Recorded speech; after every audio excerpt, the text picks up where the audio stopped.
wunderschönen guten Abend und herzlich willkommen zu Future Skills, Fähigkeiten für die Arbeitswelt von morgen, mit unserer heutigen Sendung aus unserem wieder erkalteten Studio. Wir haben ein bisschen die Daumen gedrückt, dass das hoch anhält, aber wir sitzen mit langen Ärmeln hier und freuen uns aber trotzdem auf unseren Gast. Heute haben wir darf ich das Wort mit U sagen? Ja, machst du doch irgendwie Warum fragst du erst? Quasi tatsächlich ein Urgestein der agilen Szene im deutschsprachigen Raum, und zwar Corinna Balldorf. Der Name wird euch vielleicht weniger was sagen. Einige von euch könnten sie gesehen haben durch das, was sie anbietet, aber vor allem werden sehr viele von euch mit ihrem Produkt vertraut sein, das sie vor vielen Jahren mal gegründet, erzeugt, erschaffen hat, und zwar den Retromaten. Und in die Richtung geht auch unser heutiges Gespräch mit ihr. Wir werden darüber sprechen, wie man gut moderiert, über Facilitation generell und vor allem Facilitation als Teamsport. Hallo Corinna. Hallo. Ich freue mich sehr, da zu sein. Die Musik wieder aus. Genau, jetzt sehen wir dich auch endlich. Herzlich willkommen. Genau, und Hallo. An meiner Seite heute wieder, kann ich wieder reinbrechen eigentlich? Ja. Also. Genau, Per Jochumsen, mein Kollege.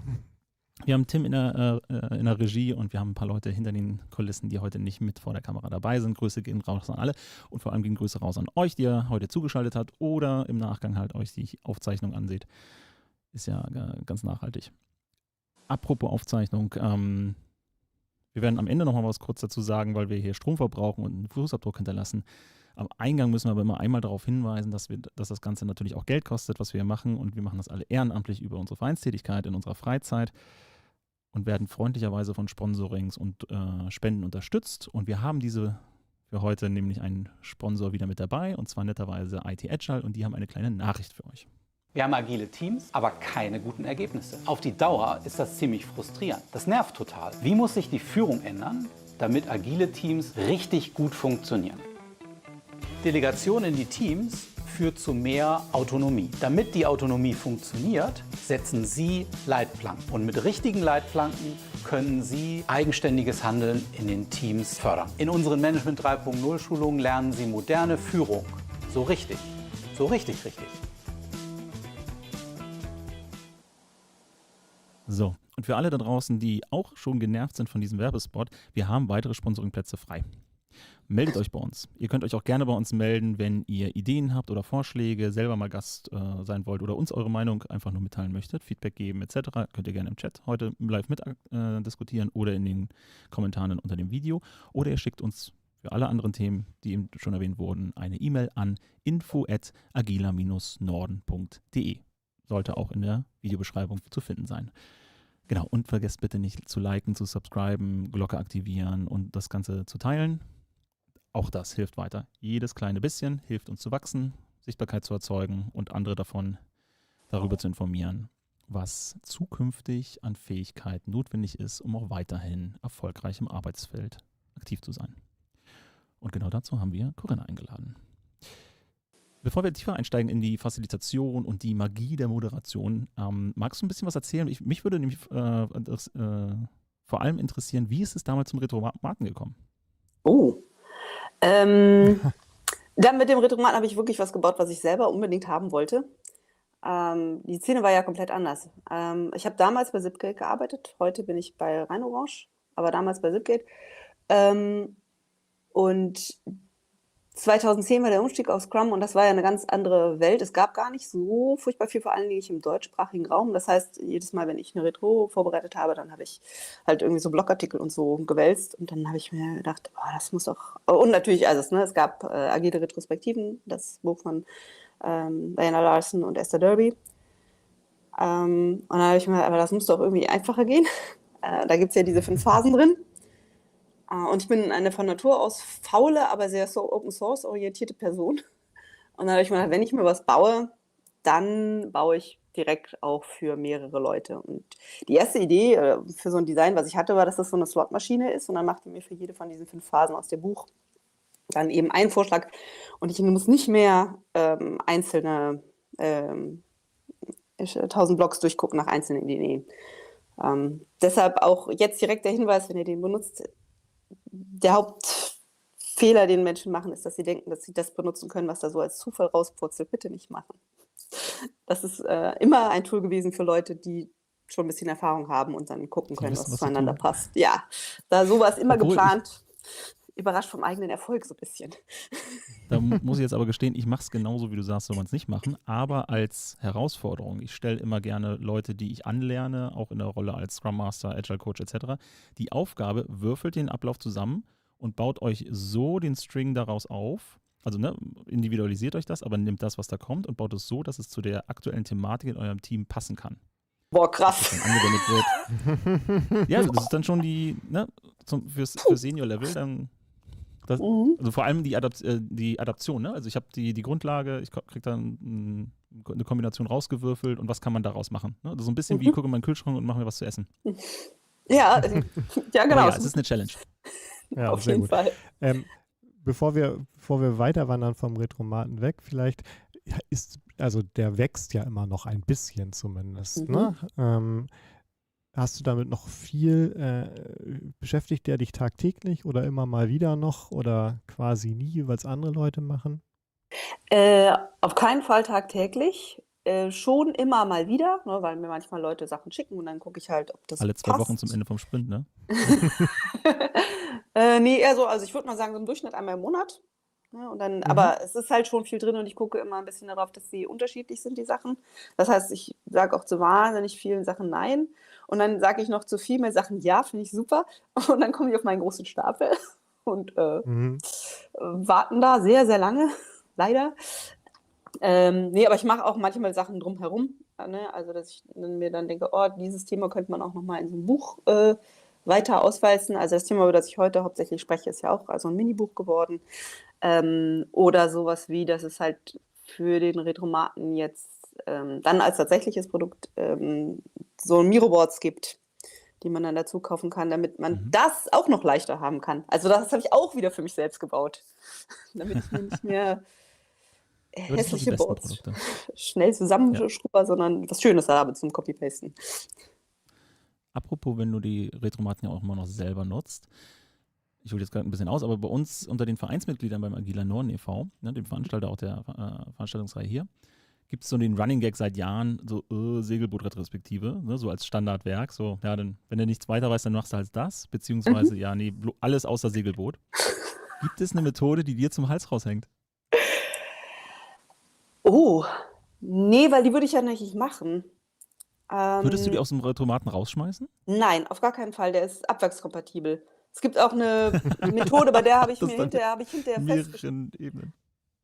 da habe ich hinterher festgestellt, dass ich die falsch verstanden hatte und die ist halt heute immer noch drin. Es gibt Methoden, wo ich denke, oh, die sind gefährlich. Die würde ich da heute nicht mehr reinpacken.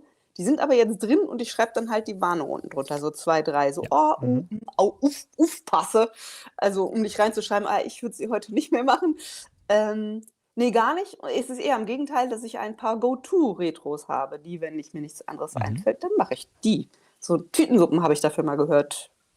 Tütensuppen-Retro für, du musst halt, hier kannst du mal eben, es ist aber in 10 Minuten. Ja. Dann denkst du so, oh, ja gut, okay, aber schüttel.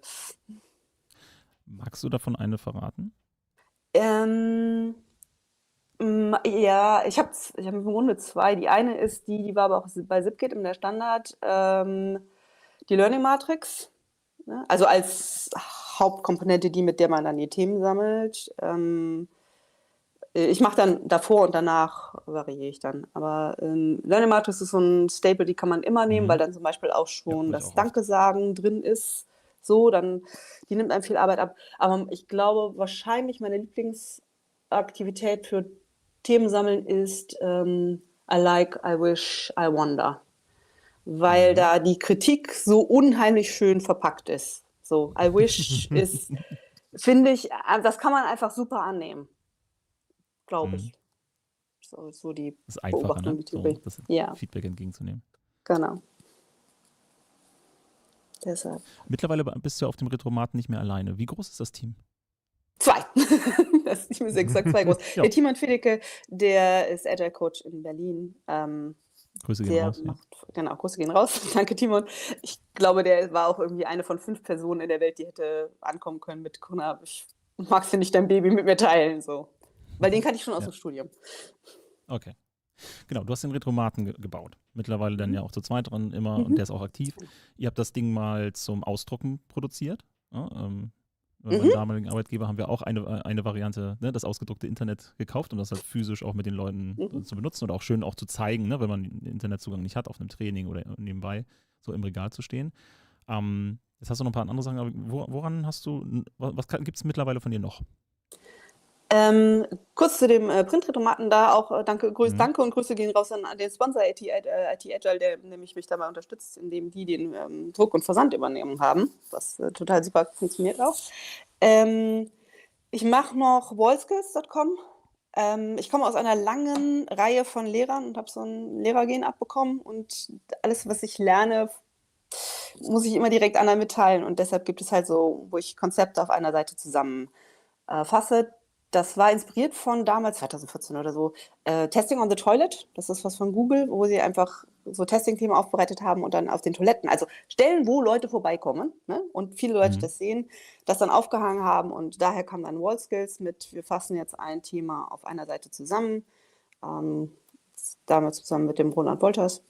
Und dann kann man das, damit man das ausdrucken kann und wohin hängen kann und die anderen Kollegen, die vielleicht nicht so viel Zeit oder so viel Lust haben, sich mit neuen Sachen zu beschäftigen, aufzuschlauen. Und sich selber natürlich auch. Ja.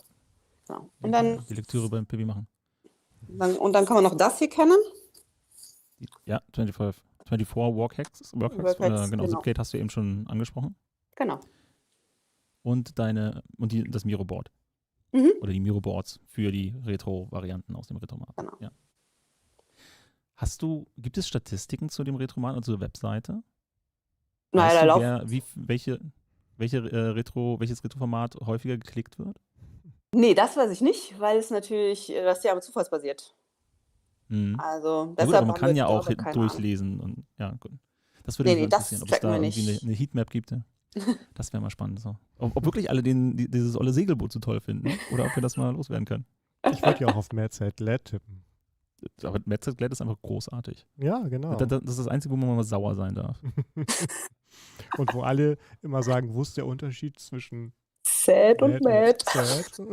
Ja. Wo man dann sagt, ja, dann lass uns mal über Gefühle reden. Genau. Lass uns mal darüber reden, wie verkapselt ihr im Arbeitsalltag unterwegs seid. Ja. Wenn die Linie, so, weil ich habe das mal gelernt, ich weiß gar nicht, ob es stimmt, aber das kommt immer mit der Begründung beim MZ.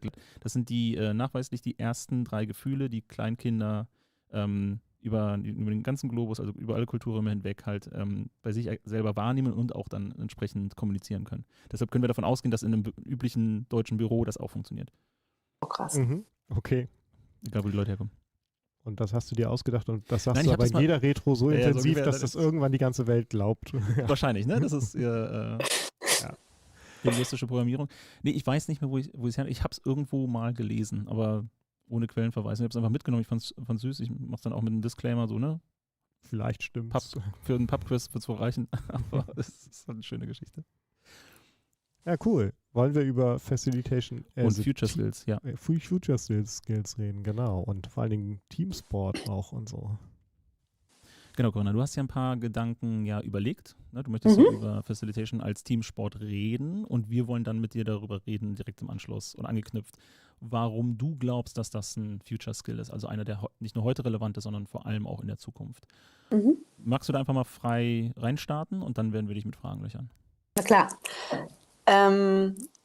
Ich glaube halt, dass wenn man mit mehreren Leuten zusammen was erreichen will, egal was, muss nicht unbedingt beruflich sein, dann wird man halt immer, also in sehr vielen Bereichen mit mehreren Leuten zusammenarbeiten. Ich glaube, dass AI das nicht regeln wird, so, dass ich glaube, die Arbeit wird sich verändern, aber das wird nicht dazu führen, dass wir nicht mehr miteinander reden müssen. Und das funktioniert besser mit Facilitation oder halt, wenn viele das können. Also gute, ja, ich will nicht Meeting-Etikette sagen, aber eine gute Gesprächsetikette. Enjoy.inc war so ein schöner Begriff dafür. Die nennen das Kindergarten-Skills, also gut mit anderen spielen können. Und, Eine kleine Anmerkung der Reaktion. Joy.inc ist das Buch über den Kreativprozess bei Pixar. Nein. Joy.inc ist über die Arbeitsweise von Also das ist von Richard Sheridan. Das ist irgendwo in, Ja, den habe ich in gelesen. Amiland ganz viel, also der hat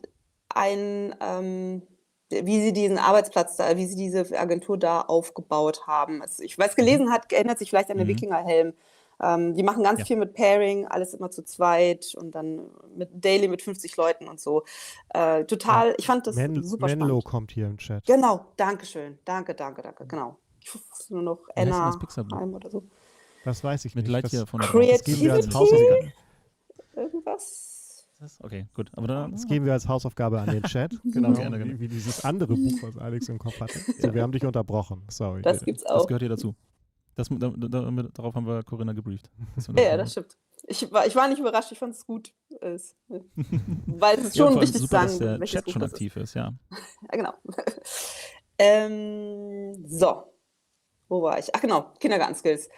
Mir ist nämlich irgendwann aufgefallen, dass, also, ne, ich überlege um den Retromaten halt immer und um das Blog von dem halt immer so, was könnte man noch so erzählen. Und ist halt aufgefallen, dass ich anfangs war Facilitation halt einfach viel anstrengender als dann zu dem Zeitpunkt, als ich mir das dann überlegt habe, irgendwie 10 Jahre später.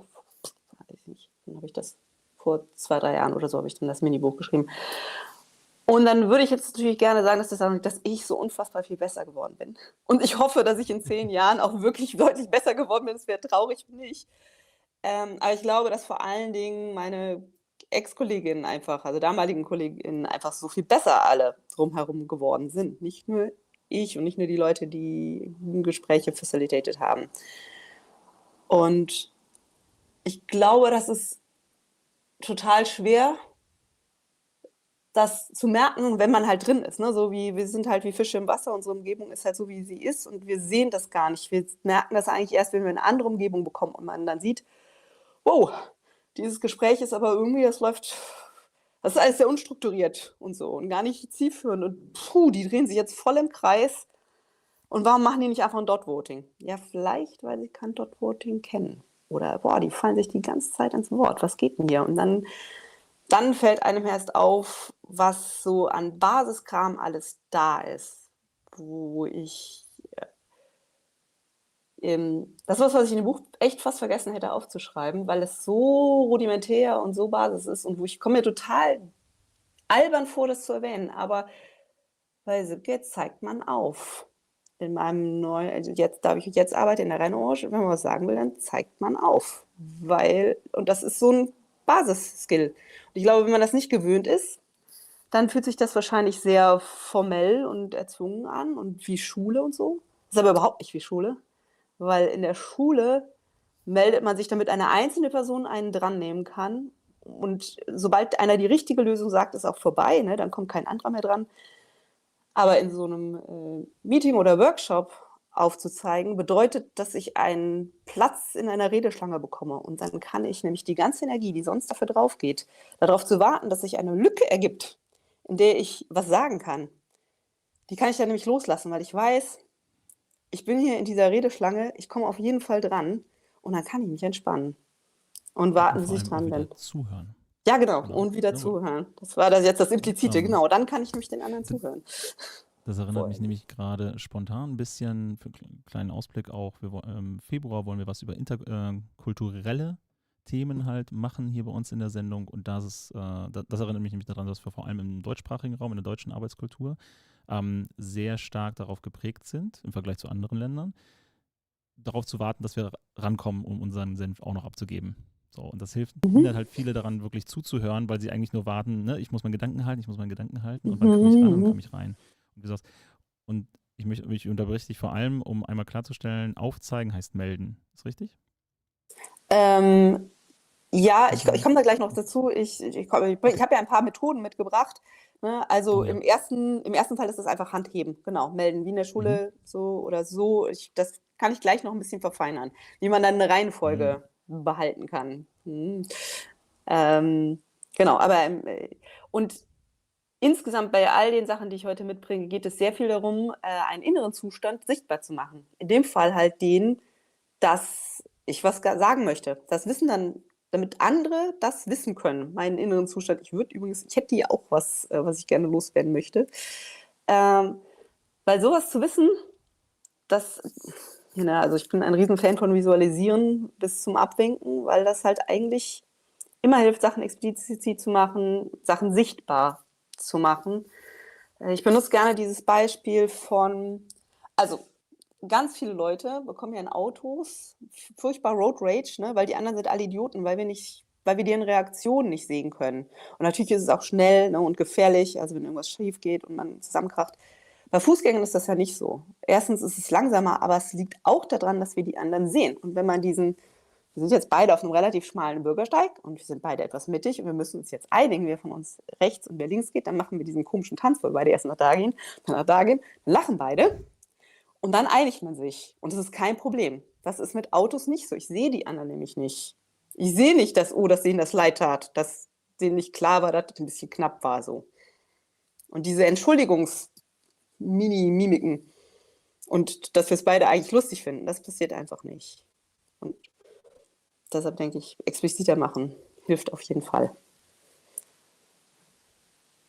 Und da helfen halt absolute Basics schon total viel. Ich weiß nicht, ob 80-20 zutrifft, aber 60-40 trifft auf jeden Fall zu, wenn man einfach nur aufzeigen und natürlich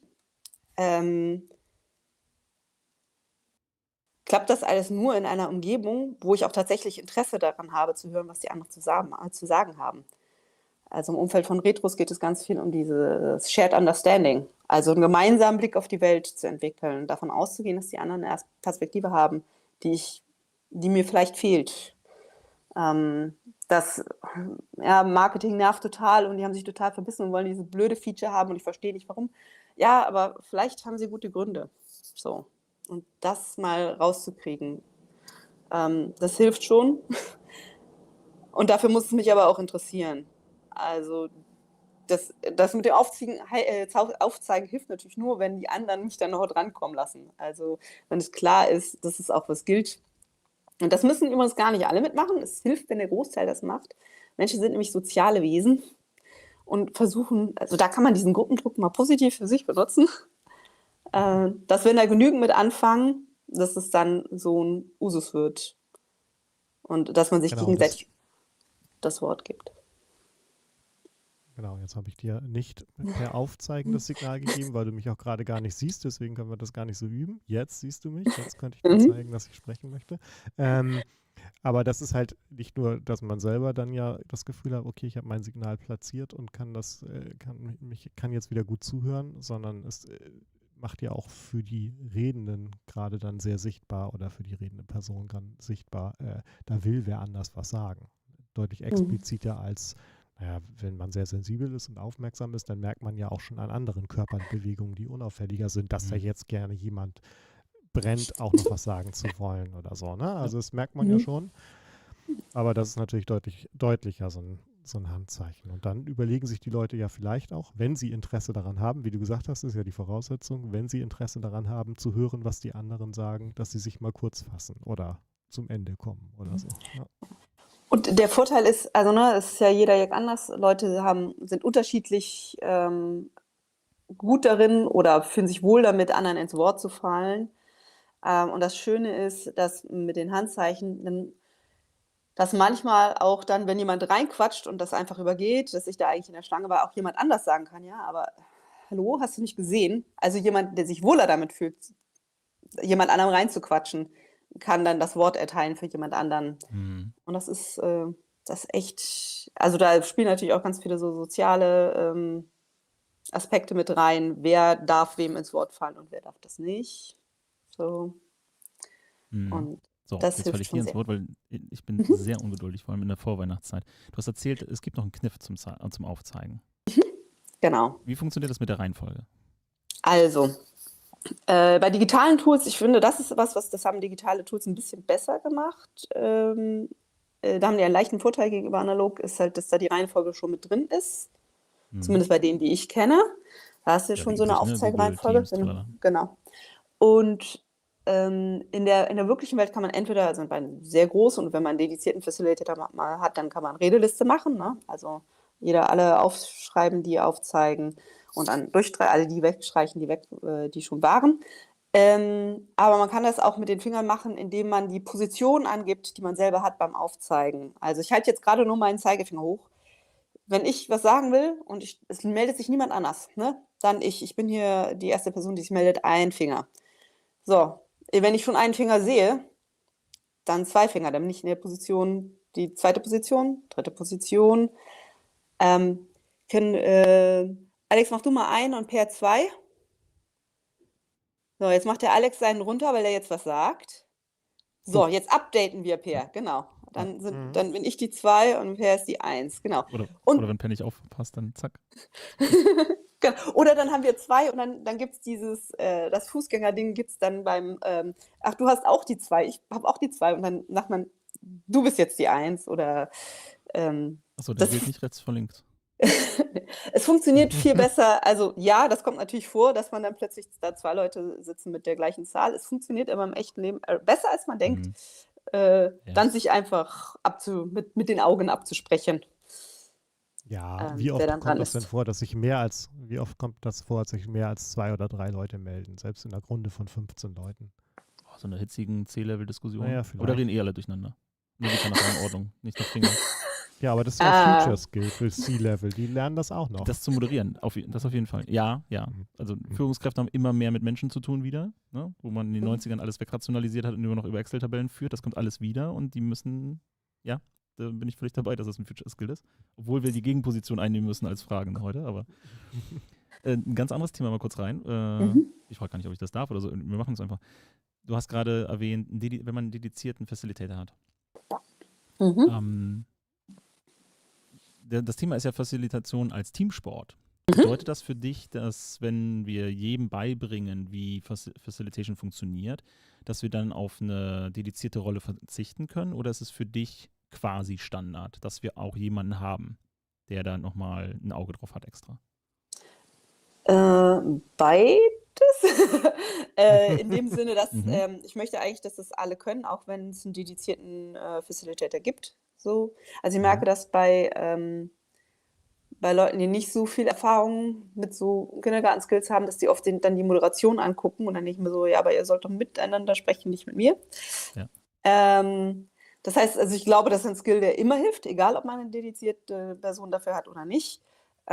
Ich glaube, dass es einen Facilitator nicht überflüssig macht für eine wichtige Diskussion, weil zum Beispiel, ne, wenn man die Skills hat. Weil es total hilft, eine Außenperspektive zum Beispiel zu haben. Da kann ich viel leichter feststellen, dass es da gerade wegrennt so oder sich verrennt, als wenn ich selber beteiligt bin, als eine der Personen, die spricht. Ich würde hoffen, dass ein dedizierter Facilitator auch noch ein paar Skills hat und bessere Fragen stellen kann als jetzt Teammitglieder. Aber, also spezielle Fragen, die man dann so lernt. Ich finde es aber total gut, wenn jedes Team das kann und auch eine gute Diskussion führen kann ohne einen dedizierten Facilitator, weil ich nicht davon ausgehen kann, dass es immer jemanden gibt, je nach Arbeitsumgebung. So ein bisschen wie beim Fußball, ne? Also wenn alle so toll sind und aufs Feld rauslaufen, okay, aber wir sollten dann trotzdem mit letzter Mann das Torwart spielen, ne? Also wenn es wieder in eine kritische Situation kommt, dann sollte sich einer ins Tor stellen. Und wir hatten ja eben jetzt gerade spaßeshalber die C-Level-Diskussion, vor allem bei Rangunterschieden. Das ist meine Erfahrung, da geht es ganz schnell. Wenn es hitzig wird, erwarten einige, dass halt die Ranghöchste im Raum dann auch moderiert, ne? Weil sie ja immer in der Führung ist, beziehungsweise gehen die Leute auch automatisch rein. Ja? Und wenn man das sauber trennt, also einfach sagt, okay, wir haben eine Rolle, die kann rotieren, die kann dynamisch sein oder sie ist halt fest für den Termin, dann haben die Leute ja A, die Hände frei und können sich ganz anders einlassen auf das Gespräch. Und zum anderen sind halt dann in kritischen Fällen diese Fronten geklärt. Wer greift da jetzt ein, wer muss auf die Zeit achten, ne? Oder muss ich das immer und bin damit halt auch ein Stück weit okkupiert im Gehirn. Ja, genau. Eine andere Frage nochmal als Basisthema vielleicht. Du hast jetzt auch getrennt gesprochen von Moderation und Facilitation. Wo ist für dich der Unterschied? Ich habe das damals nachgeguckt. Ich benutze eigentlich immer den Begriff Facilitation und ich glaube auch, dass das ist, was ich mache. Und eine der Definitionen, die ich gefunden habe, war, dass Moderation öfters eher eine Agenda hat. Ob das eine breit tragende Meinung ist, weiß ich nicht. Ich mache eigentlich Nee, also die ersten Kurse, die ich gehabt habe, hießen noch Gruppenmoderieren, weil sie einfach auf Deutsch waren. Aber ich benutze fast ausschließlich Facilitation und das ist auch das, was ich mich verstehe. Also ich habe halt selten einen Führungskraftsauftrag. Ja, und das, was du als Moderation jetzt gerade beschrieben hast, da assoziiere ich jetzt gerade so Fernsehmoderation bei oder sowas, ne? Die ja nicht das primäre Ziel hat, die Gruppe der Personen, die da gerade diskutiert, möglichst dabei zu unterstützen, den maximalen Erkenntnisgewinn rauszuholen, sondern da ist ja auch Entertainment mit bei oder sowas, ne? Ja, und vor allem ist es eher den Rahmen zu halten, ne? Also Ja. wenn du sagst, so, ne, Talkshow-Format, okay, da geht es darum, die Zeit einzuhalten, dass man sich nicht durcheinander redet, ne? So die Spielregeln mit dem Handzeichen einhält und so weiter. Und Facilitation, wenn ich es richtig im Kopf habe, ist ja auch übersetzt, das Begleiten, ne? Und hat natürlich dann auch eine Ergebnisbeteiligung, ne? Wo die Moderation eher neutral ist, naja, ich bin halt hier und hau die Agenda durch, ne? Wie du es jetzt angesprochen hast. Auch lustig. Also nach der Definition wäre ich dann aber, glaube ich, eher bei deiner Definition wäre ich dann eher Moderation. Also ich sehe mich selten als beteiligt am inhaltlichen Ergebnis. Aber es ist mein Auftrag, dass es eines geben wird. Also dass zum Beispiel ich, ne? nicht Also in nicht der das Schwebe auszuarbeiten, bleiben, Erscheidungen herbeizuführen. Es ist mir aber egal, welche. Also Ja, das genau. stimmt nicht. Als Da der bin Agile Coach ich. hat man ja immer so ein oft Ja, auch so einen Doppelauftrag. Es ist nicht jedes Ergebnis okay, weil nicht jedes. Ist ja auch diskutabel, ob Agile Coaches wirklich coachen sollen. Ja, weil auch du hast ja nicht die das. reine Neutralität, du hast ein Ergebnis, du hast einen Auftrag, du bist angestellt, um das Team dabei zu fördern und so weiter. Ja. Nee, und da decken wir uns wieder, dann ist das ein kleines Missverständnis. Was ich meine, ist wirklich diese aktivere Begleitung irgendwo hin, wo du in einer Moderation so, okay, wenn sich hier keiner, also solange niemand mit geschwollenen Augen rausgeht, ist das okay. Ne? Wir haben die Zeit eingehalten und die Agenda ist abgearbeitet. Und in der Facilitation ist auch der Auftrag, naja, wir sollten auch zu einem Punkt kommen, der dann als Ergebnis halt funktioniert. Ja. Ich bin inhaltlich nicht beteiligt, aber ich begleite diesen Weg mit. Ne? Also ich bin Teil der Logistikflotte dann. Ja, vielleicht. Okay. Genau. Und wenn das Team sich also selber facilitieren, gibt es das Wort? Ich nehme es mal jetzt einfach, soll, Gesprächsreihenfolge und die Vorteile von aufzeigen und sowas haben wir jetzt schon rausgekitzelt. Was kann ein Team noch selber machen, ohne nominierten Facilitator? Oder was sollten sie kennen als Grundlagen?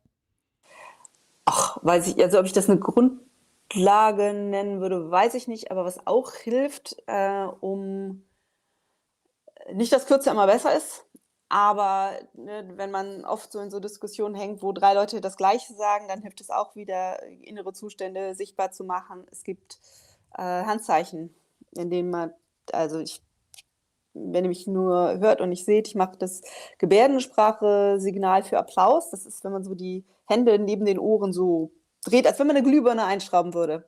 So ein bisschen wie so ein Bollywood-Tanz. Ja, genau, oder so wie die Queen gewunken hat. Vielleicht. Mit den Händen neben den Ohren. Genau. Das wäre zum Beispiel, also wenn jemand in der Diskussion was sagt, dem ich zustimme, dann ist es der hier. Zustimmung. Ne? +1. Weil dann in dem Moment, wo ich das so sagen konnte auf der visuellen Schiene, brauche ich mich halt nicht einreihen, um zu sagen, ja, das, was die Miri gesagt hat, finde ich auch. Oder. Und das ist auch ein Punkt, der digital sehr gut funktioniert, ne? Über Emoticons und sowas. Genau, das kann man auch mit Emoji Reacts machen. So. Das führt auch dazu, dass als die Person, die redet, wenn ich sehe, dass die anderen mir zustimmen, dann brauche ich hier nicht oversellen. Ich muss nicht weiterreden, weil ich denke, ich muss noch irgendwen überzeugen. Es hat schon geklappt, die anderen haben schon meine Meinung. Man kann so relativ schnell Stimmungsbilder hinkriegen. Und von diesen Gesten gibt es so 4, 5, die ganz gut funktionieren. Also es gibt mehr, aber die waren nicht alle im Gebrauch. Ne? Also es war Approval war im Gebrauch.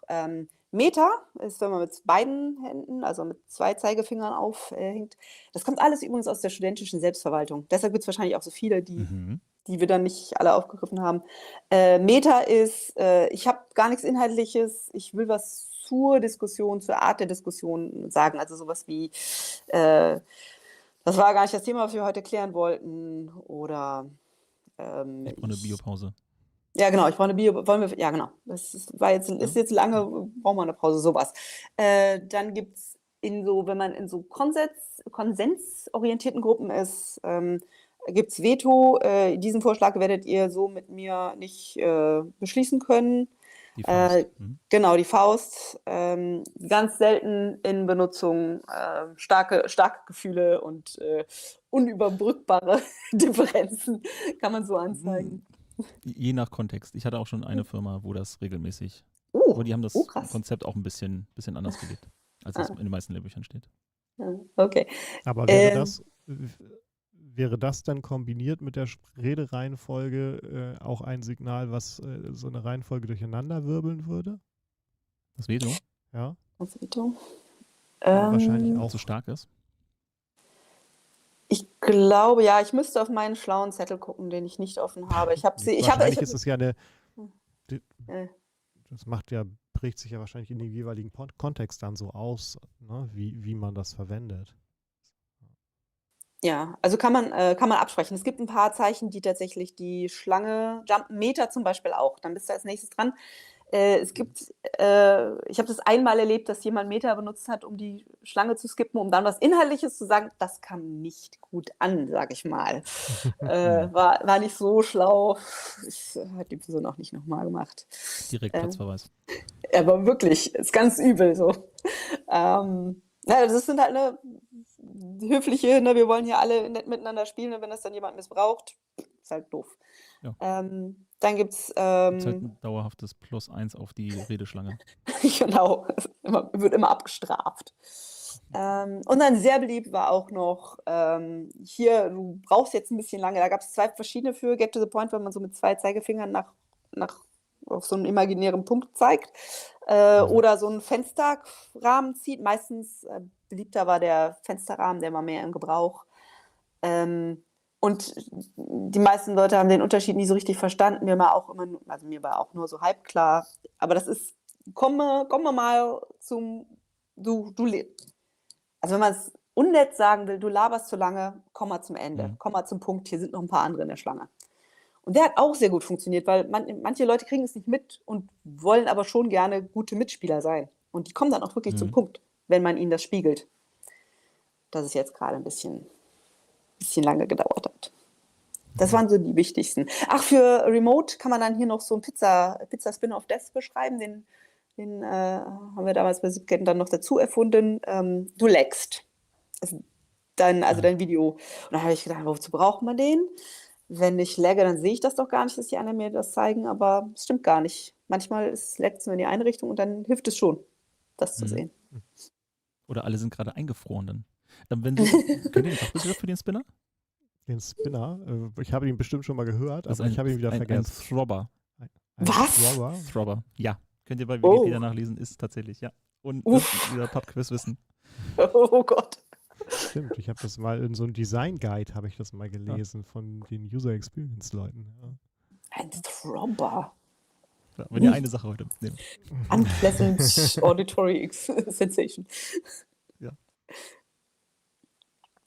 Und genau, dann hat man halt wieder sowas aus den Köpfen auf die visuelle Schiene gezogen und muss es dann nicht mehr als Redebeitrag, als extra Redebeitrag machen. Wieder Zeit gespart. Cool. Wie kommt man dahin, das zu etablieren?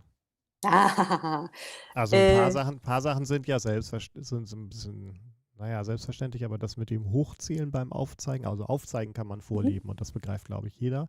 Ne? Irgendwie die Zahl zeigen, das müsste wahrscheinlich wenigstens einmal kurz irgendwie der Runde erklären, was da passiert und dann hoffen, dass die Leute es aufgreifen.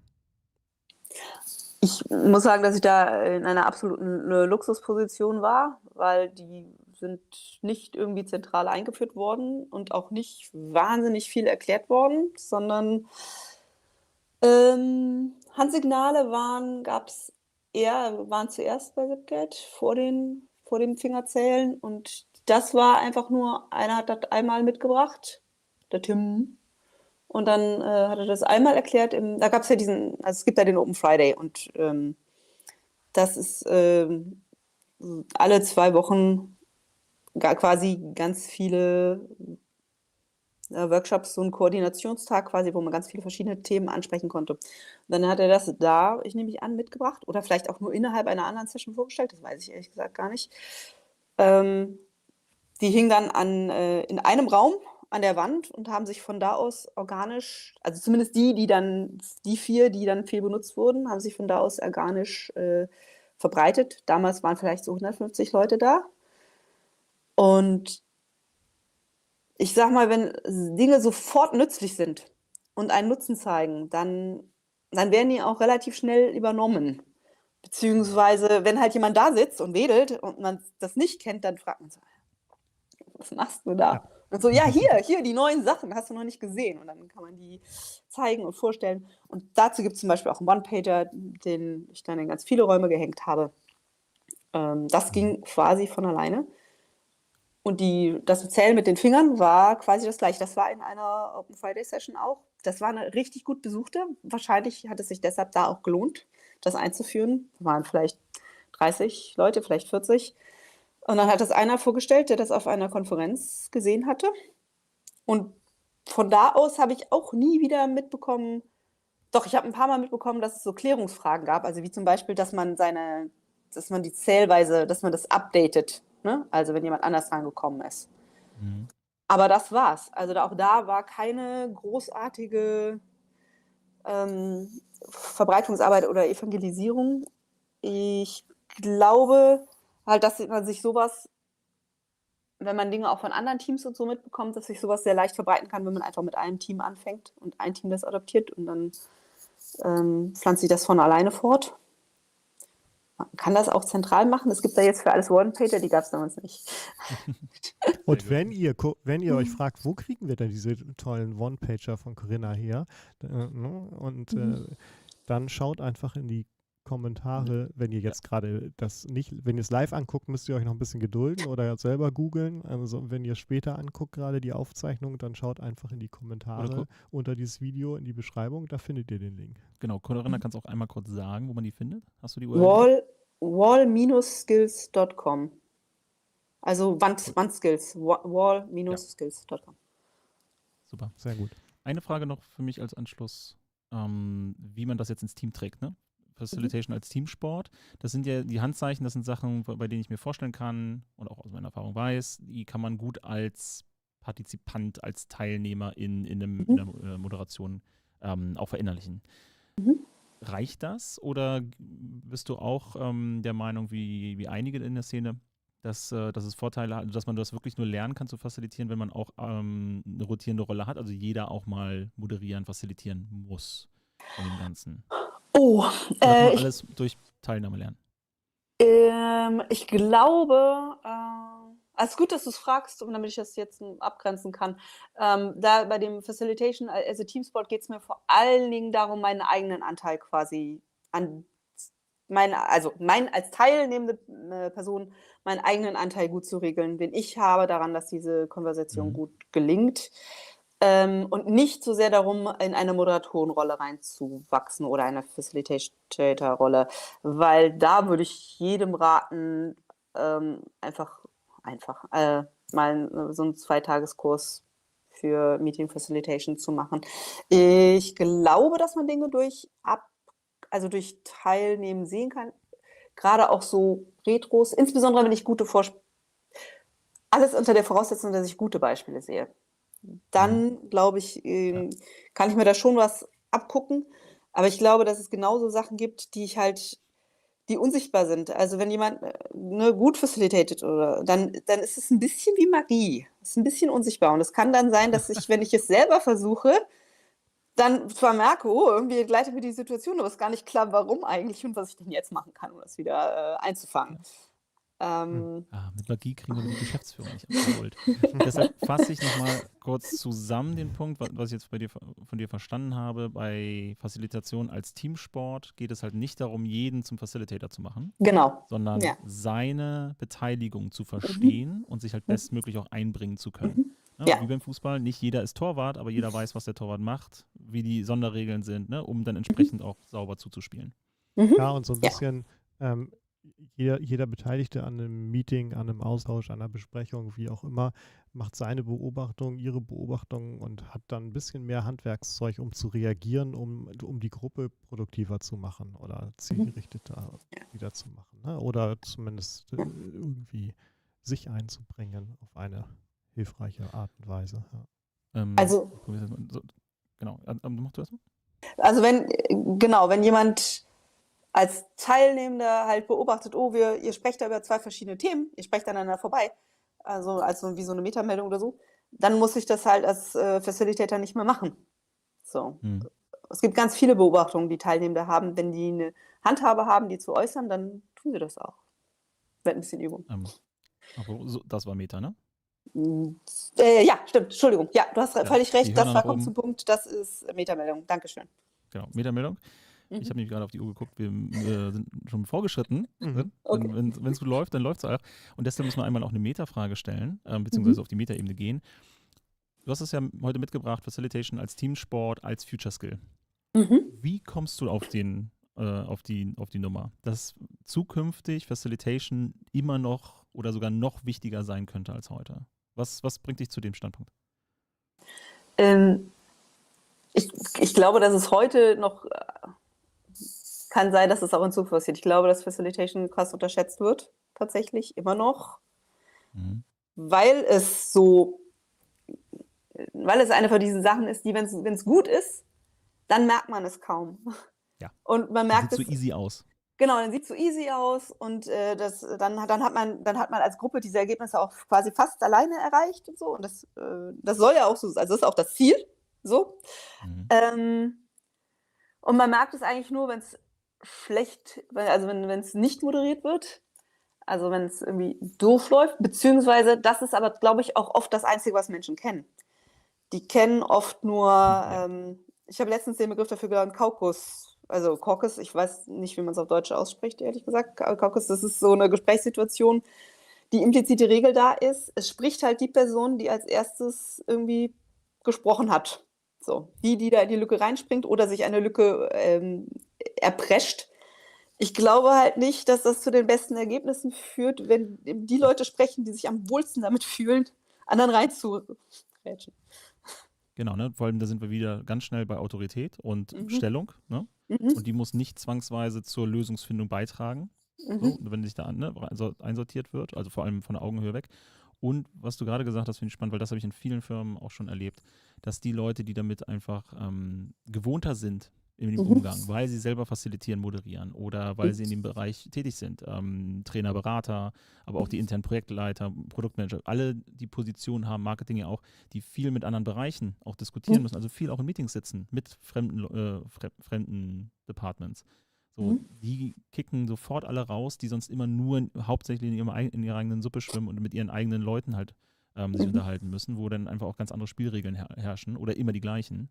Und das macht natürlich dann, also das bringt eine Ebene mit rein, die in den seltensten Fällen lösungsfindend ist.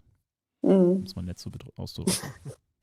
Ja, und gute Lösungen finden, glaube ich, basieren immer darauf, dass man halt Perspektiven teilt, dass man die von vielen Menschen irgendwie einholt, insbesondere natürlich denen, die Expertise haben. Also ich sage tatsächlich nicht, jede Meinung ist gleich wert, weil manche haben halt einfach mehr Erfahrung und so. Aber das ist halt, es gibt aber meine Grundannahme ist, fast alles ist ein Trade-off und ich muss halt irgendwie den coolsten finden. Und dabei hilft es dann, verschiedene Perspektiven einzubinden, die verschiedene Schwerpunkte in diesem Trade-off einfach setzen können. So, und dann, also mein Lieblingsbeispiel, ich habe halt einen technischen Hintergrund, ne? Das heißt, ich finde Marketing- und Salesmenschen immer leicht suspekt und sich zu verstehen, was denen wichtig ist und warum, finde ich super wichtig, zum Beispiel dann. Weil ich weiß, dass es eine Perspektive ist, die mir fehlt. Das ist jetzt natürlich sehr aus einer teilnehmenden Sicht argumentiert, weniger aus der Außenperspektive von so einem Facilitator. Aber ich glaube, dass es immer wichtig war und immer wichtig sein wird, dass Menschen gut dabei zu unterstützen, dass sie halt so ein gemeinsames Ergebnis erarbeiten können. Ein gutes. Genau, ne? Vor allem, ja, und da da reden wir ja vor allem auch viel über Effektivität von Meetings, von Gesprächen in einer Zeit, wo sehr viele Leute im Strahl kotzen, weil ihr Kalender einfach vollgepumpt ist mit Meetings und nichts anderes mehr. So, ne? Ja, weil die nicht zum Punkt kommen, weil wir uns treffen, reden und vielleicht ein Action-Item ableiten, eine Maßnahme, aber nächstes Mal haben alle was vergessen, weil nicht sauber nachbereitet wird, weil keine Moderation mit drin ist oder geschweige denn irgendwie für eine Facilitation, wirklich eine Begleitung stattfindet des Prozesses. Also da bin ich auch völlig bei dir, zu sagen, das ist aktuell extrem wichtig und das wird wichtiger, weil dieser Druck immer stärker wird gerade. Ja, wir haben Arbeitnehmermarkt, das Gefälle ändert sich von Arbeitgebermarkt auf und so weiter. Fachkräftemangel hier und da, hitzige Zeiten, viel Unsicherheit, knappe Budgets oder werden knapp gehalten. Die Unternehmen sitzen auf dem Geld, keiner weiß, wo er es ausgeben soll, also gibt man gar nichts aus. Und da sind vor allem Effektivitätsaspekte besonders wichtig und das ist ein riesen Zeitfaktor in den Unternehmen aktuell, vor allem im IT-Bereich.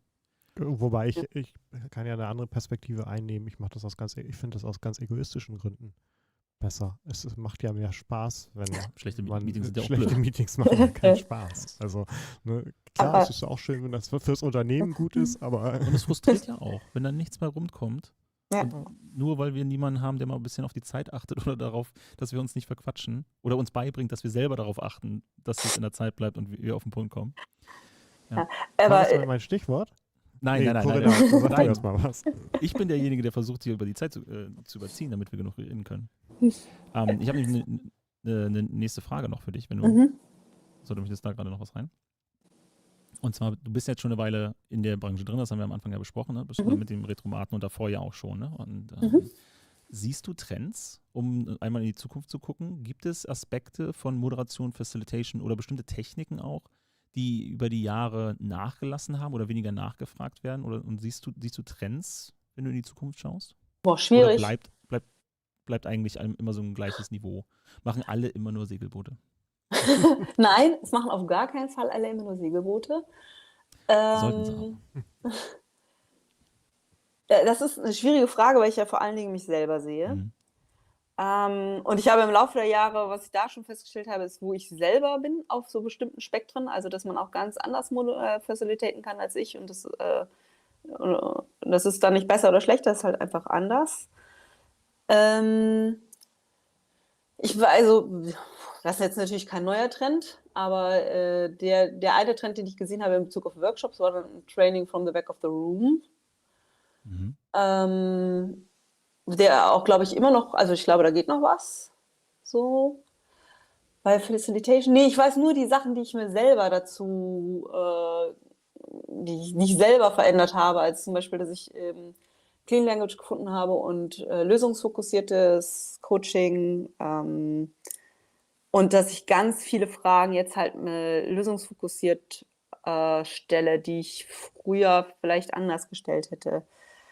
Also, wo ich früher auch mal hier ins Problem reingefragt hätte, ne, was ist denn so genau? Und ja, tatsächlich, jetzt, wo ich drüber nachdenke, das war wirklich so in meinen ersten Retros und Moderationen war es echt oft dann einfach nur so ein Jammerfest, ne, weil dann alle nur erzählt haben, was alles schlimm ist.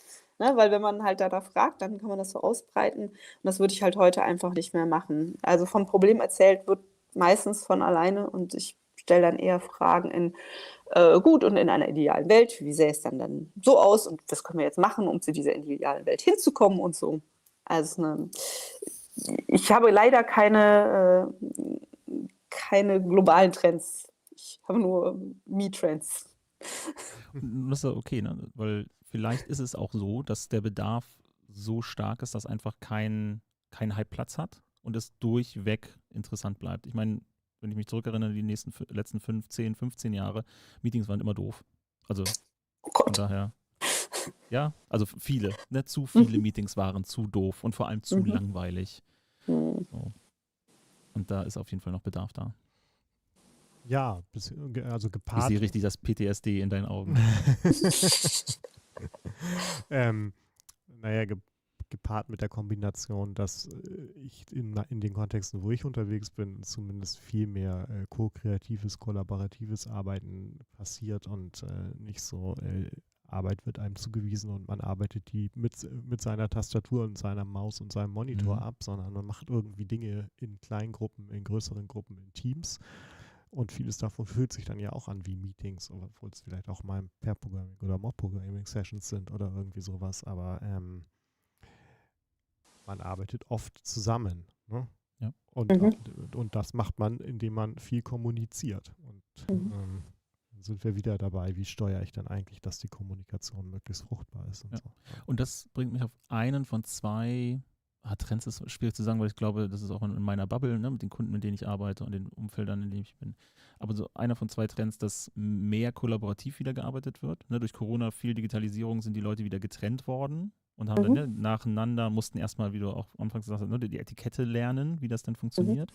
Und die Tools mussten sich auch weiterentwickeln. Ne? Das funktioniert noch gar nicht so lange, dass die Meldungen in der Reihenfolge sind oder man genügend Leute auf dem gleichen Bildschirm sieht oder dass man halt in Dokumente gleichzeitig reinschreiben kann, die dann geteilt werden im Call und so weiter. Also dass das wiederkommt, nachdem es dann Setback gab und auch, du hast es angesprochen, die Visualisierung, die auch für mich sehr, sehr entscheidend ist, auch für die Moderation und wo wir vor Corona endlich auch gesehen haben, dass Leute mal einen Flipchart auch benutzen oder vielleicht sogar auf den Tisch legen, zusammen drauf. Und dann wieder den Schritt zurück. Ja, viele benutzen Mural, Miro und so weiter, aber dass das wieder im Kommen ist, dass mehr auch visuell geteilt wird und nicht nur, ich sitze jetzt vor der Kamera und wir reden einfach nur. Und dass wirklich auch der Raum genutzt wird und die Leute auch ein bisschen sich mit ihrer Technik auseinandergesetzt haben, mit den Toolings und durch KI-Geschichten auch Sachen vorgeschlagen werden oder kurz nachgeschaut und reingeschmissen. Dass da wieder mehr Interaktion ist und auch mehr Visualisierung, um auch die Aufmerksamkeit zu leiten, hin zu einem schönen Ergebnis auch in dem Termin. Ich befürchte, gut. Ja, ich habe auch gerade gesagt, guck mal, Corinna, erinnerst du dich, hier kleines Ausplaudern der Internas, ne? Manchmal denken wir uns zumindest so ein paar Fragen aus im Vorwege, die wir dann aus dem Hut ziehen, haben wir einfach nicht gemacht dann. Ne? Da sind wir ja noch gar nicht zugekommen. Haben wir einfach so lange über das Thema geredet, dass wir das gar nicht wissen. Eine Sache zauber ich noch aus dem Hut, garantiert nämlich.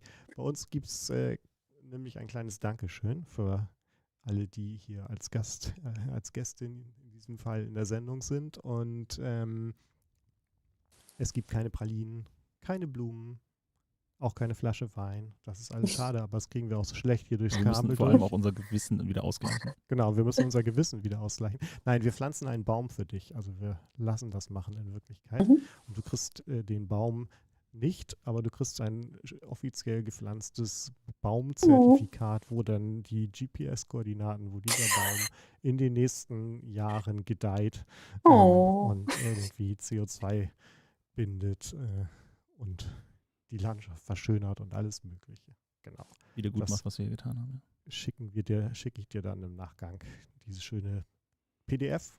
Nicht mal wird auch nicht auf dem Papier gedruckt. Das wäre das Geilste, wenn wir den Baum töten, um den Baum zu leben zu halten. Das machen wir nicht, genau. Also, ja, 2 Brüder, einer muss sterben, ja. Das als Dankeschön, dass wir dich hier heute begrüßen durften. Vielen Dank. Genau. Ja. Und damit sind wir dann auch langsam und leider am Ende der Sendung angekommen. Per, du hast es ja schon gesagt, wir hätten unseren Standardkatalog, wir hätten noch ein paar Fragen, aber vielleicht muss das dann bis zum nächsten Mal warten. Darum an alle da draußen, wenn euch das Thema gefällt und ihr Interesse hättet an mehr, schreibt uns das in den Chat, schreibt uns das in die Kommentare, lasst ein Like da und subscribt und so weiter. Wenn ihr, mal ganz ehrlich, wenn ihr jetzt noch zuschaut, dann aber bitte abonnieren. Genau. Also ganz ehrlich, dann hat es euch ja halbwegs gefallen, da braucht mir keiner was zu erzählen. Und Corinnas E-Book könnt ihr auch noch lesen. Wir haben noch nicht alles ausgeplaudert, was drin steht. Packen wir auch noch einen Link rein. Genau. Alles klar. Vielen Dank, Corinna, dass du dabei warst. War sehr, sehr angenehm, dich mit dir auszutauschen. Vielen Dank an Per und an Tim und natürlich an Christian und Matthias. Danke dir, Alex. Genau. Und danke an euch alle, die es bis zum Ende ausgehalten haben mit uns. Wir sehen uns in Bälde weiter. Falls ihr das live guckt. In der Aufzeichnung könnt ihr einfach das nächste Video schauen und fertig. Könnt ihr natürlich auch in der Aufzeichnung. Aber am 11.12., das können wir diesmal sogar schon verraten, also in fast 2 Wochen, weil wir müssen es dann morgen auch direkt ankündigen, damit unser Turnus passt, haben wir die nächste Sendung. Da treffen wir uns mit Arne Rook und reden über moderne Führung. Bis dahin, ich wünsche euch eine schöne Zeit. Wir sehen uns in der Arbeitswelt von morgen. Tschüss.